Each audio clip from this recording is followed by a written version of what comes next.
ओम अज्ञानतिमिरन्दस्य ज्ञानाञ्जनशलाकया चक्षुरुन्मिलितं येन तस्मै श्रीगुरवे नमः। नमो विष्णुपादाय कृष्णपृष्ठाय भूतले श्रीमते भक्तिवेदान्तस्वामिनिति नामिने। नमस्ते सरस्वती देवी गौरवाणी प्रचारिणे निर्विशेष शून्यवादी पाश्चात्यदेशतारिणे। जय श्री कृष्ण चैतन्य प्रभु नित्यानंद श्री अद्वैत गदाधर श्रीवासादि गौर भक्तवृंद। हरे कृष्ण कृष्ण कृष्ण हरे हरे, हरे राम राम राम हरे हरे।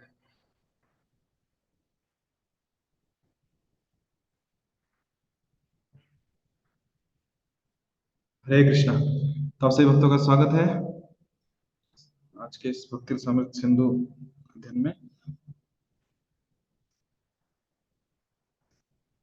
तो हम पढ़ रहे हैं अध्याय क्रमांक 9, भक्ति के सिद्धांतों पर आगे विचार। किन्हीं भक्तों को याद है कि हम कहाँ तक पढ़ रहे थे या फिर आज कहाँ से पढ़ना है?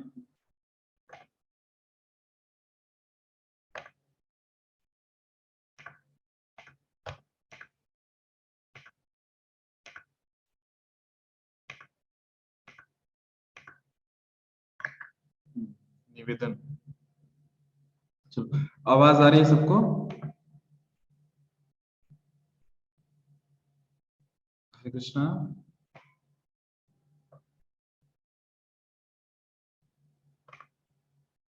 हरे कृष्णा। तो ठीक है, आपके हरे कृष्णा को मैं ही समझता हूँ। आवाज आ रही है? नहीं आ रही तो बताना। निवेदन विज्ञप्ति। स्कंद पुराण में भगवान के चरण कमलों में निवेदन विषयक एक कथन है जिसमें कहा गया है कि शांत भक्त निम्नलिखित 3 विधियों से कृष्ण के प्रति अपनी विज्ञप्ति कर सकते हैं, मतलब अपना निवेदन कर सकते हैं। पहला है संप्रार्थनात्मिका, यानी कि भावपूर्वक प्रार्थना करते हुए। दूसरा है दैन्य भूतिका, यानी कि अपने आप को विनीत रूप से प्रस्तुत करते हुए। तीसरा है लालसामय, किसी सिद्धि की इच्छा करते हुए। आध्यात्मिक जीवन की किसी सिद्धि की आकांक्षा तृप्ति नहीं होती। जब भक्त को भगवान के साथ अपने स्वाभाविक संबंध को कुछ अनुभूति होती है तो उसे अपनी आदि स्थिति समझ में आती है और वह कृष्ण के मित्र, दास, माता पिता या प्रेमी के रूप में फिर से स्थापित होना चाहता है। ये लालसामय विज्ञप्ति अर्थात अपनी सहज स्थिति में पहुंचने की लालसा कहलाती है। यह लालसामयी विज्ञप्ति पूर्ण मुक्ति की अवस्था में होती है और पारिभाषिक दृष्टि से स्वरूप सिद्धि कहलाती है, जिसमें जीव पूर्ण आध्यात्मिक उन्नति तथा आत्म प्रकाश के द्वारा भगवान के साथ अपने मूल संबंध को समझता है। तो ये हमने कल देखा था। आगे बढ़ते हैं। पद्म पुराण में भगवान से प्रार्थना करते हुए भक्त के द्वारा विज्ञप्ति का कथन मिलता है। हे प्रभु, मुझे पता है कि युवतियों में युवकों के लिए स्वाभाविक स्नेह होता है और युवकों में युवतियों के लिए स्वाभाविक स्नेह पाया जाता है।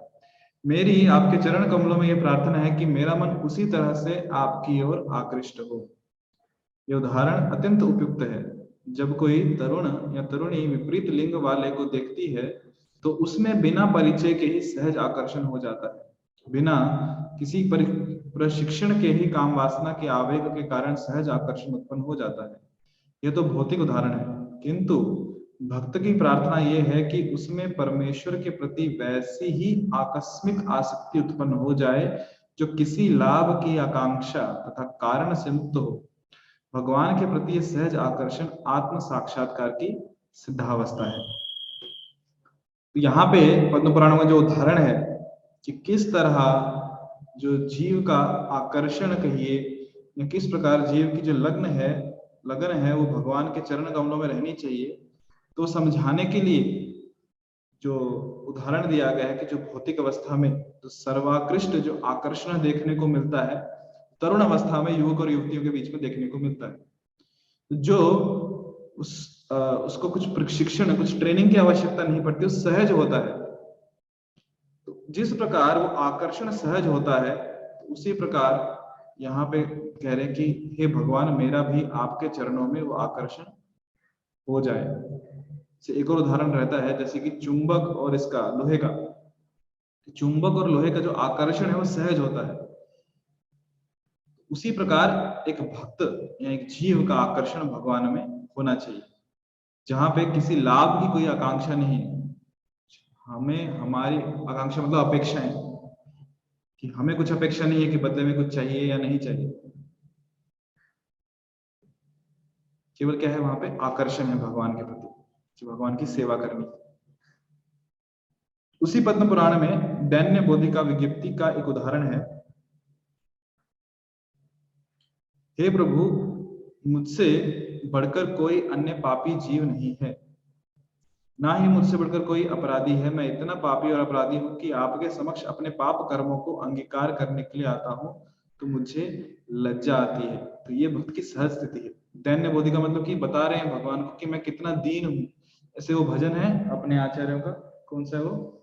हे गोपीनाथ मम निवेदन सुनो, विषय दुर्जन सदा पापे रत, किछु नहीं मोरा गुना। ये दैन्य बोधि का विज्ञप्ति है, जहां पे भगवा रहे हैं कि मैं कितना पापी हूँ, कितना पाप कर्मों में लगा हुआ हूँ, तो मुझे लज्जा आ रही है, तो कृपया आप मुझ पे कृपा करो।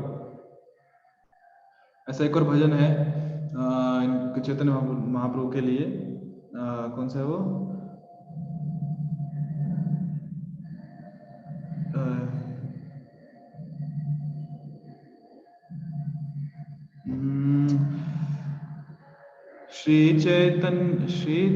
श्री कृष्ण चैतन्य प्रभु दया करो मोरे, तुम बिना के दयालो जगत संसारे, पतित पावन हेतु तव अवतारा, मौसम पतित प्रभु ना पाइबे आरा।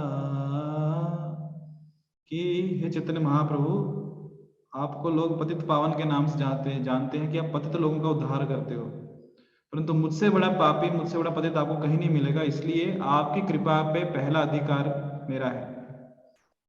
तो ये है दैन्य बोधि का प्रार्थना या दैन्य बोधि का विज्ञप्ति। ये भक्त की सहज स्थिति है। जहां तक बद्धात्मा की बात है, उसमें आश्चर्य नहीं कि विगत जीवन में वह कुछ ना कुछ पाप कर्म किए रहता है और इसे भगवान के समक्ष अंगीकार किया जाना चाहिए। विगत मतलब पिछले जीवन में, पिछले जीवन मतलब पिछला जन्म भी हो सकता है, और इसी जन्म में भी जो हमने पिछले इतने साल बिताए उसमें हमने बहुत सारे पाप कर्म किए होंगे या कुछ ना कुछ तो किए होंगे। तो भगवान के समक्ष, भगवान के सामने जाके इसे जीव है वो स्वीकार करता है और स्वीकार करना भी चाहिए।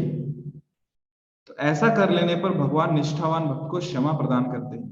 किंतु इसका अर्थ यह नहीं होता कि भगवान की अहेतुक की कृपा का लाभ उठाकर उन्हीं पाप कर्मों को बारंबार करके क्षमादान की आशा की जाए कि आज क्षमा मांगी, कल फिर से पाप किया, फिर वापस क्षमा मांगी, मतलब सुबह पाप किया, दोपहर को क्षमा मांगी, शाम को फिर से पाप किया। ऐसा नहीं।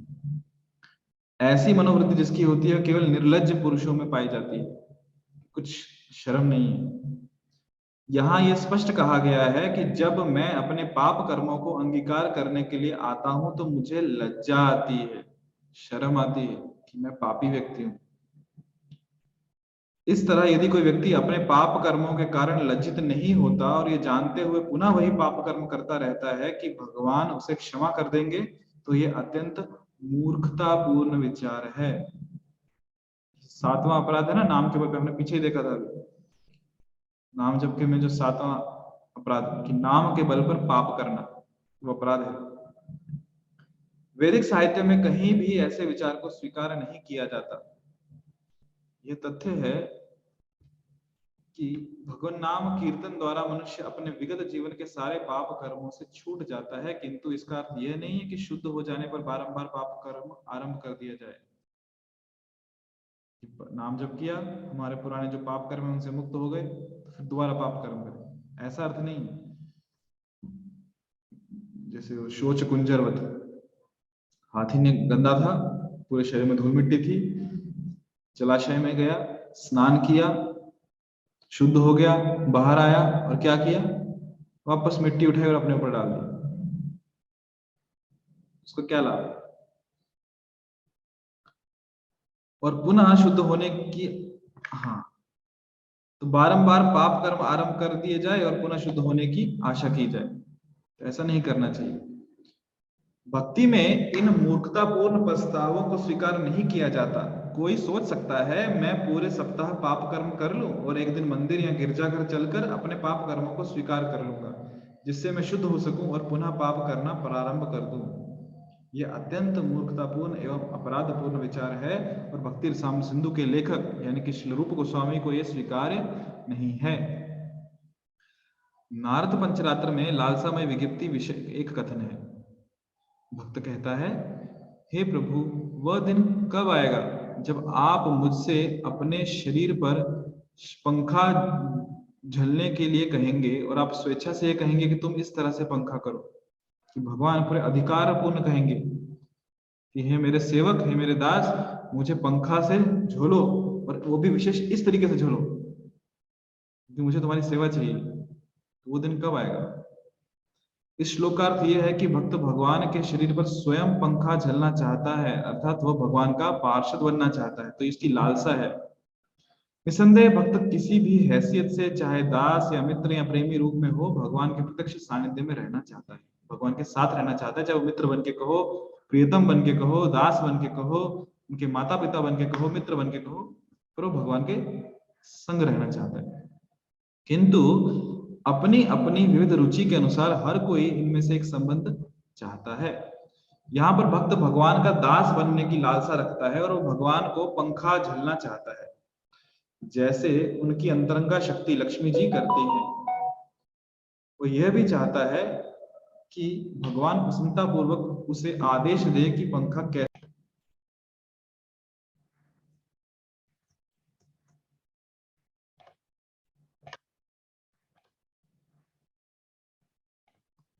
हरे कृष्णा। तो यहाँ पर भक्त भगवान का दास बनने की लालसा रखता है और वह भगवान को पंखा झलना चाहता है, जैसे उनकी अंतरंगा शक्ति लक्ष्मी जी करती है। वह यह भी चाहता है कि भगवान प्रसन्नता पूर्वक उसे आदेश दे कि पंखा कैसे झला जाए। एक तो है कि वो सेवा तो चाहता है और भगवान उसे अधिकार पूर्वक उसे आदेश भी करे कि ऐसे नहीं, ऐसे करो। ये लालसा में विज्ञप्ति आत्म साक्षात्कार की सर्वोच्च सिद्धावस्था है। वैसे बहुत सारी लालसा में प्रार्थना हमें मिलेंगी हमारे जो वैष्णव गीत है, जहाँ भक्त अपेक्षा कहेंगे, लालसा है, उसके मन में इच्छा है कि मैं इस प्रकार से भगवान की सेवा करूं, भक्ति की सिद्धावस्था तक पहुंचूं। जैसे कल हमने चर्चा की थी तुलसी आरती, वो एक लालसा में प्रार्थना है। फिर एक और प्रार्थना आती है जिसमें कहते हैं कि कबे हामे हेरी बोश जुगल प्रीति,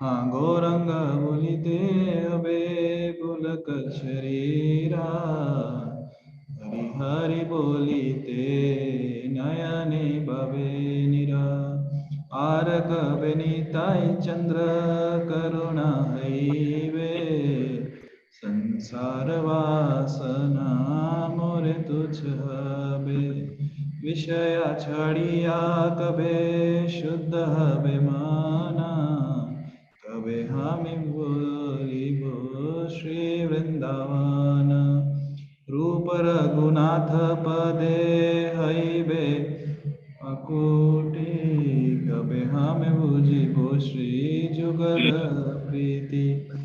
तो ऐसा भजन है जहाँ पे भक्त लालसा कर रहे हैं कि उन्हें भगवान के दर्शन हो, उनके विषय वासों से मुक्त हो, और तो ये वो मतलब उनकी लालसा है। तो ये ऐसी बहुत सारी प्रार्थना है वैष्णव गीत में जिनको हम प्रार्थना कर सकते हैं भगवान से।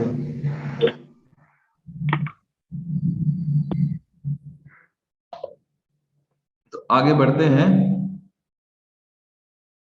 नारद पंचरात्र में ही एक अन्य स्थल पर ऐसी विज्ञप्ति दिखाई देती है कि जहां भक्त कहता है, हे प्रभु, हे कमल नयन, वह दिन कब आएगा जब मैं यमुना तट पर एक पागल की भांति आपके पवित्र नाम का उच्चारण करता रहूंगा और मेरी आंखों से अविरल अश्रु धारा बहती रहेगी।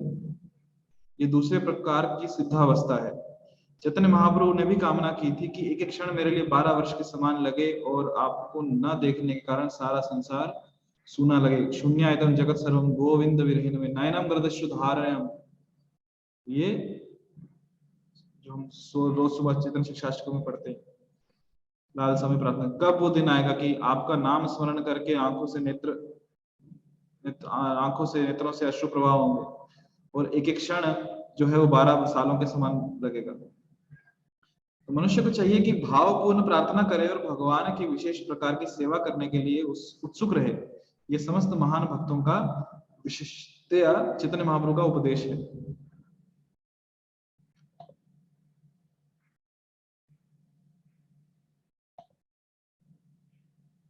दूसरे शब्दों में मनुष्य को सीखना चाहिए कि भगवान को किस तरह रोकर पुकारा जाए। रोते तो हम सब लोग हैं, ऐसा नहीं हम लोग रोते नहीं, परंतु रोना कहाँ पे है और कैसे रोना है वो कला है। रोना कहाँ पे है? भगवान के लिए रोना है और उनको पुकारने के लिए रोना है। इस छोटी सी युक्ति को सीखना चाहिए और किसी विशेष प्रकार की सेवा में लगने के लिए उत्सुक होकर सचमुच रोकर पुकारना चाहिए। यह लोल्यम कहलाता है और ऐसे आंसू सर्वोच्च सिद्धि का मूल्य है। यदि कोई विशेष प्रकार से भगवान से मिलने और उनकी सेवा करने के लिए अत्यधिक उत्सुकता विकसित करता है, जो लोल्यम कहलाता है, तो उसी मूल्य को चुकाकर वह भगवत धाम में प्रवेश कर सकता है। अन्यथा किसी भी भौतिक मूल्य के टिकट के बल पर वह भगवत धाम में प्रवेश नहीं कर सकता। ऐसे प्रवेश के लिए जो मूल्य देना पड़ता है वह यही लोल्यम अर्थात लालसा में इच्छा तथा महान उत्कंठा है। लोल्यम उत्कंठा जो इच्छा है हमारी, तो उदाहरण क्या दिया कि रोकर भगवान को पुकारना, तीव्र इच्छा पूर्वक कृष्ण को पुकारना, तो ये सीखना चाहिए। जिस प्रकार उदाहरण, जब छोटा बच्चा है तो वो रोता है किसे पुकारने के लिए? माँ को पुकारने के लिए। और उसकी वो रोती हुई पुकार सुन के माँ पूरे घर में कहीं पे भी हो, कितना भी आवश्यक कार्य कर रही हो, वो सब काम छोड़ के पहले बच्चे को उठाती है आकर। क्यों? बच्चा तीव्रता से रोते हुए माँ को पुकार रहा है। तो उसी प्रकार हम जो पूर्ण पुरुषोत्तम भगवान श्री कृष्ण के बालक बालिकाएं हैं, यदि उस निस्सहाय अवस्था में कृष्ण को पुकारें तो कृष्ण अवश्य आएंगे। तो पहले ये समझना होगा कि वास्तव में हम निस्सहाय हैं क्या। नहीं तो हमें सारी जो हमें फैसिलिटीज हैं, इतने सारे हमें पास ऐशो आराम है, तो हमें ये यकीन भी नहीं होता कि हम निस्सहाय हैं कि नहीं। हमें लगता है हम सक्षम हैं, तो पुकार भी नहीं आती मुंह से कि हम कृष्ण को बुलाएं कि नहीं बुलाएं। यदि सही में वो लालसा है हृदय में, वो लोल्यम है कि हम चाहते हैं कृष्ण को, और उसी प्रकार कृष्ण को बुलाएं जिस प्रकार एक छोटा सा बालक रोते हुए कृष्ण को बुलाता है, तो ही जब कृष्ण को हम वैसे पुकारेंगे तो कृष्ण फिर हमारी बात सुनेंगे। क्यों? क्योंकि हमें वो लोल्यम है, वो तीव्र इच्छा है कि हम कृष्ण को चाहते हैं। तो आगे बढ़ते हैं। आगे है प्रसिद्ध प्रार्थनाएं करना। तो विद्वानों के अनुसार भगवत गीता में विशेषतया 11वें अध्याय में अनेक प्रमाणिक प्रार्थनाएं हैं, जिनमें अर्जुन भगवान के विश्व रूप से प्रार्थना करता है। इसी प्रकार गौतमीय तंत्र के सारे श्लोक प्रार्थनाएं कहलाते हैं। श्रीमद् भागवत में भी भगवान की सैकड़ों प्रार्थनाएं हैं। अतएव भक्त को चाहिए कि अपने उच्चार के लिए इनमें से कुछ प्रार्थनाएं चुन ले।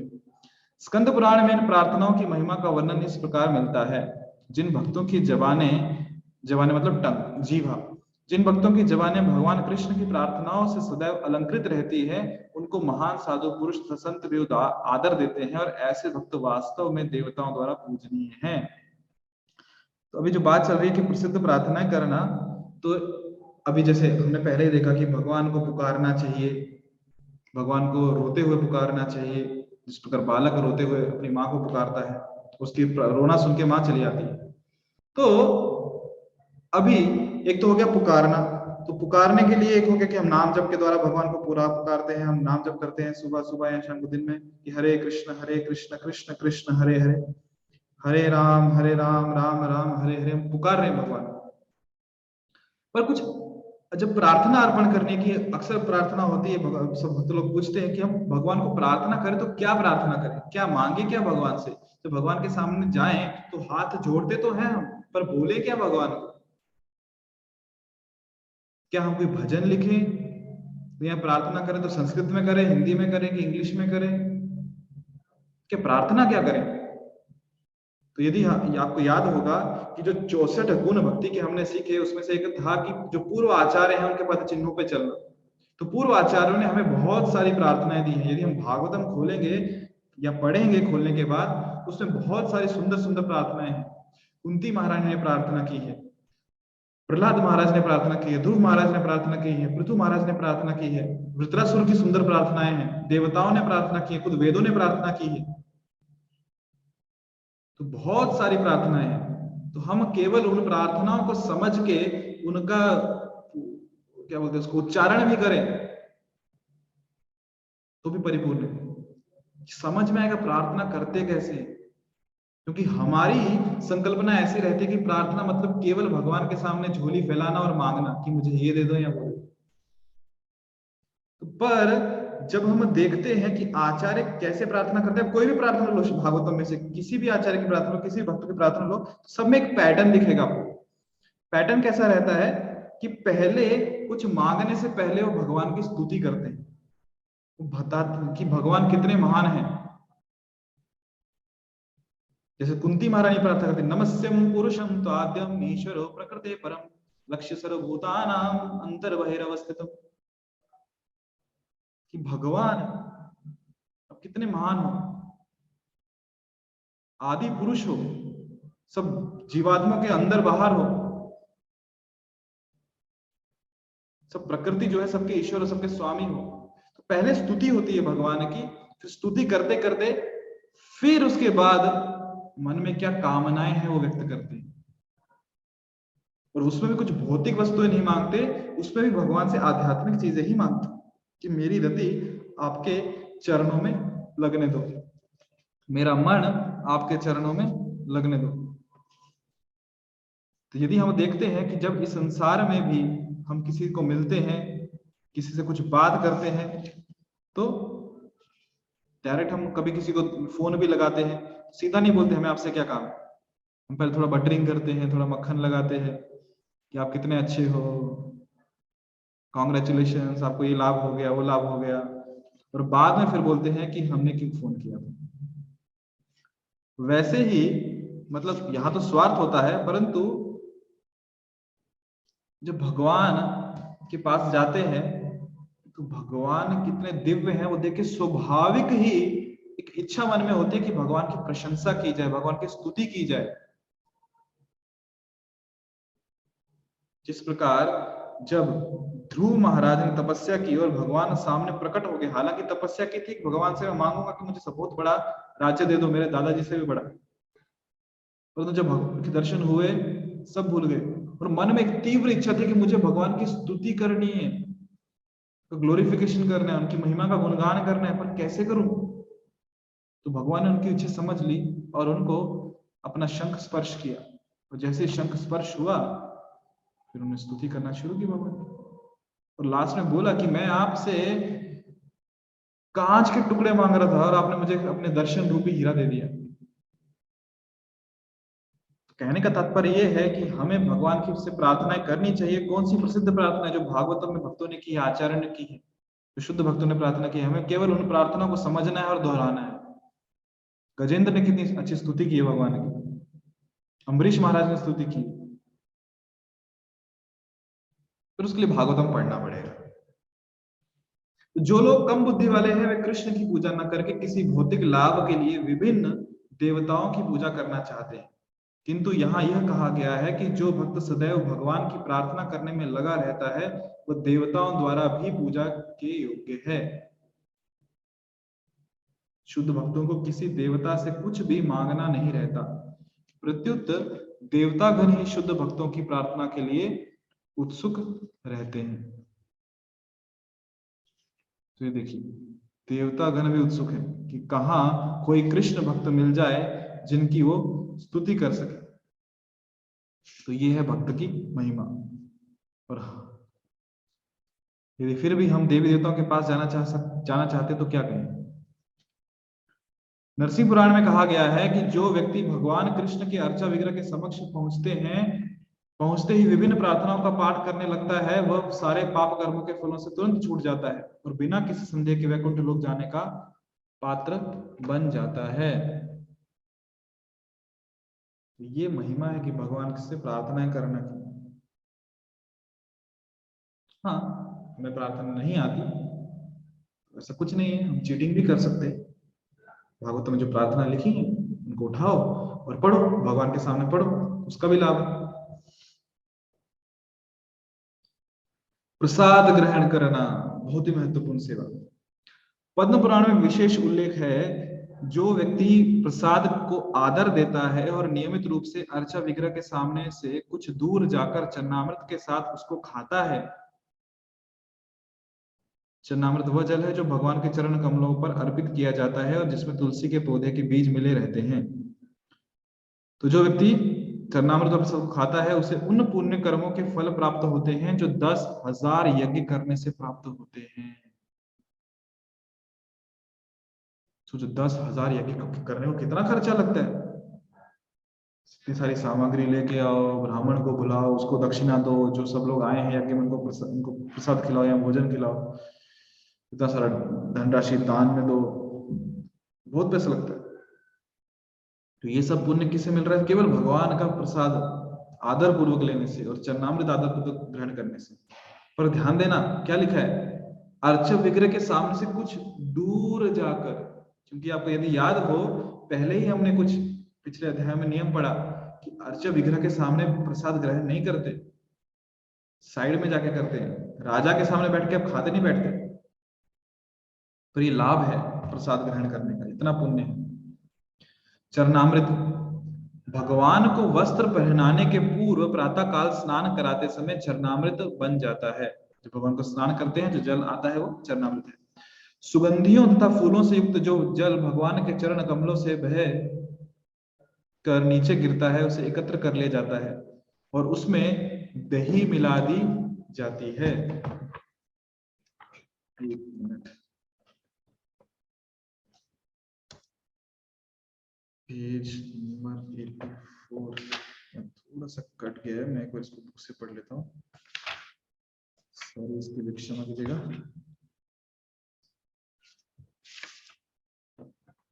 चरणामृत पान,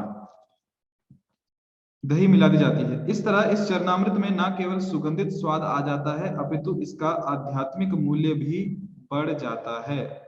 जैसा कि पद्म पुराण में वर्णित है कि जिस व्यक्ति ने कभी कोई दान नहीं दिया, जिसने यज्ञ नहीं किया, जिसने वेदों का अध्ययन नहीं किया, जिसने कभी ईश्वर की पूजा नहीं की, अर्थात जिसने कोई भी पुण्य कर्म नहीं किए, यदि वह मंदिर में रखे चरणामृत का केवल पान कर लेता है तो भगवत धाम जाने का अधिकारी बन जाता है। मंदिर में चरणामृत को एक बड़े बर्तन में रखने की प्रथा है। जो भक्त मंदिर में अर्चा विग्रह को प्रणाम करने आते हैं वे अत्यंत विनीत भाव से 3 बूंद चरणामृत ग्रहण करते हैं और दिव्य आनंद का सुख अनुभव करते हैं। ये लाभ है भगवान के चरणामृत ग्रहण करने में कि व्यक्ति भगवान के धाम में, घर में जाने का अधिकारी बन जाता है।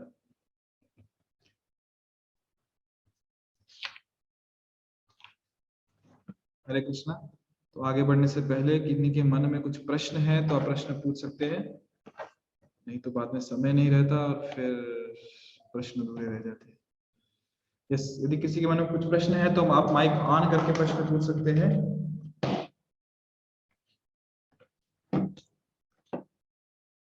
आप माइक ऑन कर सकते हैं। हरे कृष्णा। हरे कृष्णा प्रभु जी।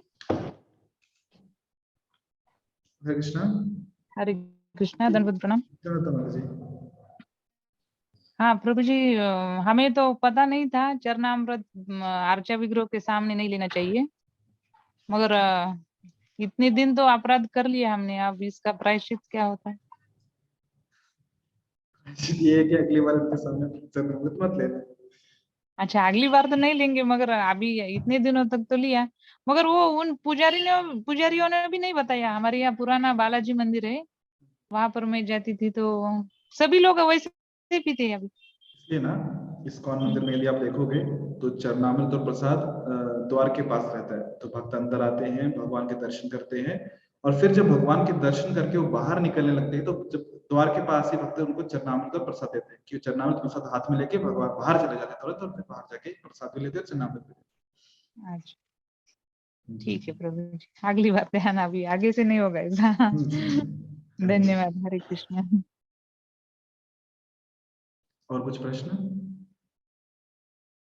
हाँ नहीं प्रभु जी, और जी, कुछ नहीं। बाकी भक्तों के लिए और कुछ प्रश्न, कोई भक्त और पूछना चाहते हैं तो आप भी माइक ऑन कर सकते हैं।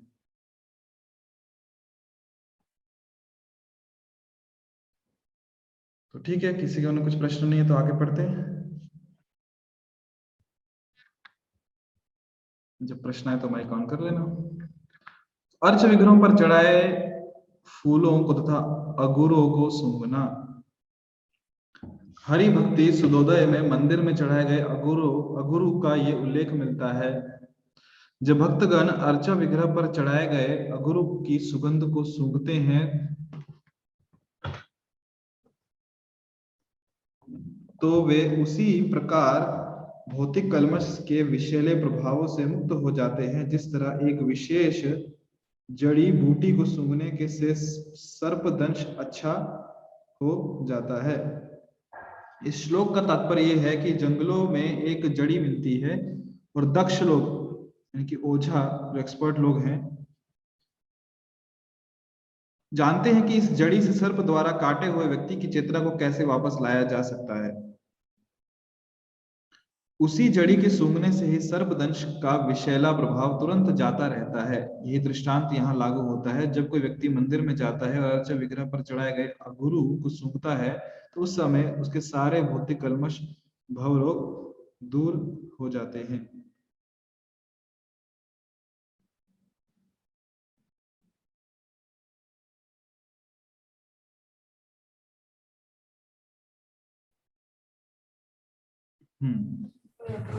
तो यहाँ पे किसकी बात हो रही है कि जब भगवान को हम धूप अर्पण करते हैं, धूप कहो या अगरबत्ती कहो, तो उस माध्यम से जो खुशबू भगवान को अर्पित होती है, तो सुगंध भगवान लेते हैं।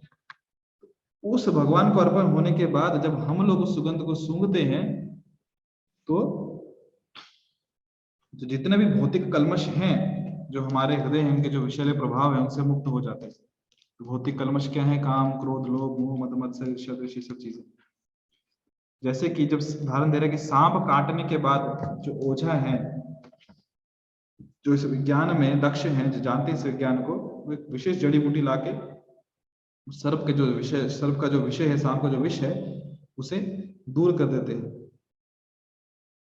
वैसे ही जो व्यक्ति भगवान के मंदिर में जाता है, अर्च विग्रह पर चढ़ाए गए धूप अगरबत्ती से सूंघता है, सब भवरोग जो है, भौतिक कल्मश है, वो दूर हो जाते हैं।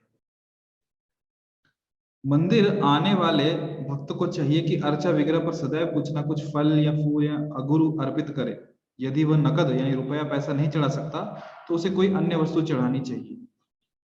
कुछ फूल लेके आ गए घर से, तुलसी पत्र लेके आ गए, फल लेके आए, कुछ ना कुछ आके भगवान को अर्पित कर दिया।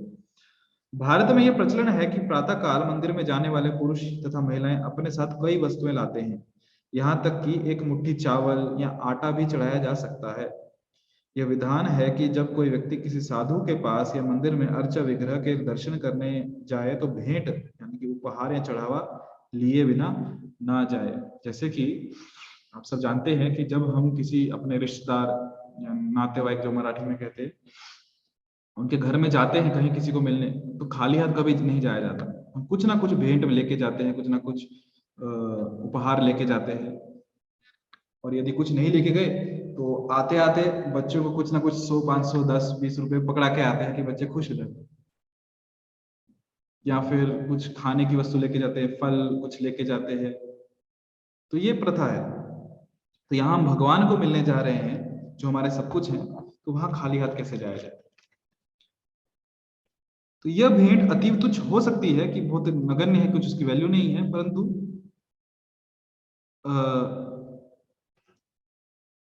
भगवान ये नहीं देख रहे हम क्या लेके जा रहे हैं, भगवान ये देख रहे हैं किस भाव से लेके जा रहे हैं। ये भेंट अति तुच्छ हो सकती है या अनमोल भी हो सकती है, यहाँ तक कि एक फूल, छोटा सा फल, थोड़ा जल, जो भी संभव हो अर्पित करना चाहिए। अतएव प्रातः काल जब कोई भक्त अर्चा विग्रह पर भेंट चढ़ाने आता है तो उसे गुरु की सुगंध सूंघने को अवश्य मिलेगी। इससे इस जगत के सारे विषैले प्रभाव तुरंत दूर हो जाएंगे। हरे कृष्णा प्रभु जी। हरे कृष्णा। प्रभु जी, अगुरु का मतलब क्या है? धूप, धूप जब भगवान को धूप या अगरबत्ती हम अर्पण करते हैं ना, जी जी, वो है। प्रभु जी, थैंक यू। यहाँ पे हम देखते हैं कि मंदिर में, इस्कॉन वीसी से यहाँ पे जो नवनिर्माणाधीन मंदिर है, तो भक्त जो भी यहाँ पे आस पड़ोस में रहते हैं, आते हैं मंदिर में, तो कुछ ना कुछ लेके आते हैं। कुछ फूल ले आएंगे घर से, कुछ तुलसी पत्र ले आएंगे, या मंजरी ले आएंगे, या कोई एक फल ले आएंगे। खाली हाथ नहीं आते, और कुछ ना कुछ लाके सीधा भगवान को आके अर्पण कर देते हैं। क्योंकि भगवान को मिलने आए हैं तो खाली हाथ कैसे हैं, कुछ ना कुछ अर्पण करते हैं, और इससे क्या होता है, जो सारे विषैले प्रभाव है वो तुरंत दूर हो जाते हैं। तो और कुछ प्रश्न है भक्तों का? यदि है तो आप माइक ऑन करके पूछ सकते हैं। नहीं तो आगे बढ़ते हैं। हरे कृष्णा प्रभु जी। हरे कृष्ण जी। बोलिए माता जी, आप बोलिए पहले। नहीं, बोलिए ना बात। समय कम है, जल्दी बोलो कोई तो। अच्छा ठीक है प्रभु जी, यहाँ पर ऐसे मानसिक नहीं चलता क्या, ऐसे कुछ लेके जाने, अगर हम भूल गए, अगर नहीं है, नहीं मिला, तो ऐसे मन से नहीं चढ़ा सकते कुछ? मन से तो आप पूरा सुनहरे की जो सुनार होता है ज्वेलरी शॉप, वो पूरी ज्वेलरी शॉप चढ़ा सकते, कोई प्रॉब्लम नहीं है। हाँ, मैं वैसे तो रास्ते में चलते चलते चढ़ा देती हूँ भगवान को, वैसे भी। तो मानस पूजा का जो विधान है वो शास्त्रों में है कि कहीं अच्छा कुछ फल दिखा, फूल दिखे, फूलों का खेत दिखा, सब कृष्ण अर्पणमस्तु, बस। हाँ। पर यदि क्षमता है तो हर समय मानस पूजा नहीं करनी चाहिए। हाँ, हमें क्षमता नहीं है या किसी कारणवश संभव नहीं हो पा रहा तो मानस करना चाहिए, मानस पूजा करनी चाहिए, उसका भी विधान है। और आगे हम देखेंगे इसी ग्रंथ सिंधु में किस प्रकार मानस पूजा का एक उदाहरण आएगा ब्राह्मण का। पर जब संभव नहीं है तब, यदि संभव है कि हम वास्तविक में कुछ भगवान को अर्पण कर सके तो करना भी चाहिए। क्योंकि जब हम भोजन खाते हैं तो केवल मानसिक रूप से नहीं खाते, हम वास्तविकता में खाते हैं। तो इसलिए प्रयास करना चाहिए कि वास्तविकता में कुछ भगवान को अर्पण करें। कुछ ज्यादा कुछ अपेक्षा नहीं है भगवान की, क्या है, पत्रम पुष्पम फलम तो है, एक तुलसी पत्र दे दिया, एक फूल लाके दे दिया, एक फल दे दिया, कुछ ऐसा तो नहीं कह रहे कि कुछ